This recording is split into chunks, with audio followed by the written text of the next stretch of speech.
we live in is undoubtedly a fascinating place, full of millions and millions of wonders, creatures, and unbelievable sights. Constantly, every single second, so much is going on around us, so much more than the things we normally think about or see. Our world is always stimulating millions and millions of important questions in our minds. And the more scientific knowledge that we have gained, the more we have expanded our way of thinking, and the more that we have been able to develop and grow as a species. And with every discovery, we are left in complete awe at the creation of humanity and Earth. So, how did this all happen? How did we come to life? When we think of important life questions about our beginning, we often think back to our very first day on Earth. But we don't think back any farther than that, about what happened before human existence, and what happened before everything. Since this world is so diverse, there are various different ideas and understandings of the origin of the world. One origin story which is often excluded from the rest is the modern scientific theory. Around us, there's nothing. There's not even time or space. And then suddenly, a universe appears, an entire universe. The universe is tiny, it's smaller than an atom, it's incredibly hot, it contains everything that's in today's universe, so you can imagine it's busting and it's expanding at incredible speed. Within the first second, energy itself shatters into distinct forces, including electromagnetism and gravity. This energy congeals to form matter, which will create protons and leptons, all in the first second. 380,000 years later, simple atoms appear of hydrogen and helium in huge clouds. And because of gravity, clouds of hydrogen and helium begin to compact. The temperature begins to rise at the center of each cloud, and then the temperature crosses 10 million degrees. Protons start to fuse, and there is a huge release of energy, and BAM! We have our first stars.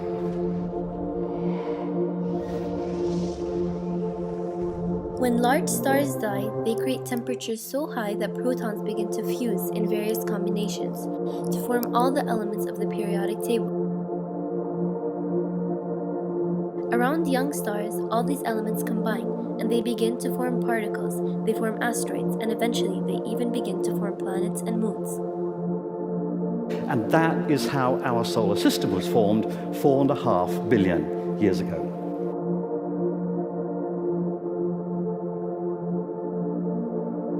Earth, our planet, was at the right distance from its star to contain huge oceans of liquid water, and deep beneath those oceans, in the cracks in the Earth's crust, heat was seeping up from the Earth. Our planet had the ideal conditions for chemistry, called the Goldilocks conditions of life. So at these deep oceanic vents with a great diversity of elements, many chemical combinations were able to form, since in liquids, particles can move freely and easily link up to form molecules. These molecules became stable and evolved due to the wonders of DNA. The imperfections of DNA that occur rarely builds great diversity and great complexity, and we can see this happening over the last 4 billion years. It feels great, doesn't it? It's like this whole sense of uncertainty from within has just been answered. But wait, not really though. So what causes DNA to be this way, creating great complexity in organisms? And what causes DNA to make a mistake as it copies itself during cell division, creating the great diversity? Cells came in the chemical reactions in the deep oceans due to the Goldilocks perfect conditions. But what caused these conditions to be all perfectly in place? Stars created the Goldilocks conditions. And with all of the energy around these stars and all of the elements combined, they essentially formed our solar system. But what created the stars? Stars are created from clouds of hydrogen and helium. What created hydrogen and helium? They appeared after 380,000 years after the energy in the universe congealed to form matter with the forces of electromagnetism and gravity. But what caused all of nature's laws? Where did energy come from?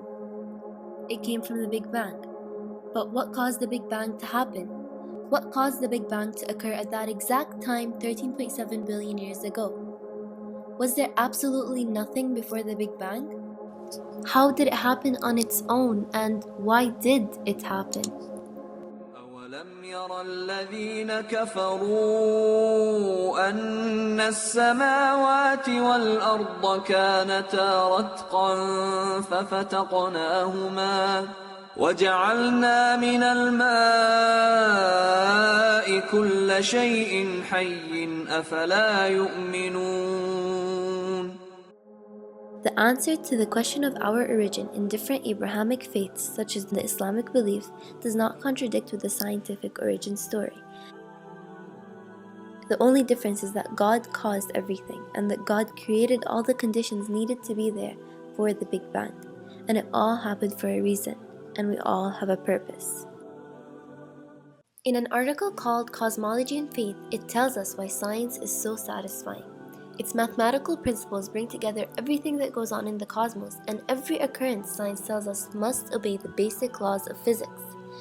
But thinking about where these laws came from and how they all started might make us feel a little less satisfied and a little more uncomfortable. So this brings us to a big yet very important question. Do science and faith contradict each other? The answer is no. In fact, they complement each other. People of religion overflow in love and faith for their religion due to the scientific knowledge that we gain today, which only confirms belief and leaves people realizing more linguistical and scientific miracles of religious scripture. For people of faith, religious scripture is seen as divine and is believed to be timeless, and in every single time period, as we as a species develop, greater understanding can be given to analyzing certain verses which are seen to be current in every age. Faith and science are partners which give more depth to each other. Science is wonderful, science is amazing, it enhances us and allows us to develop. But just as it allows us to develop, science itself is developing every single day. Science has answered so many questions, but the more questions it answers, the more questions that are rooted from these answers. And the more it makes us realize that there will always be questions left unanswered.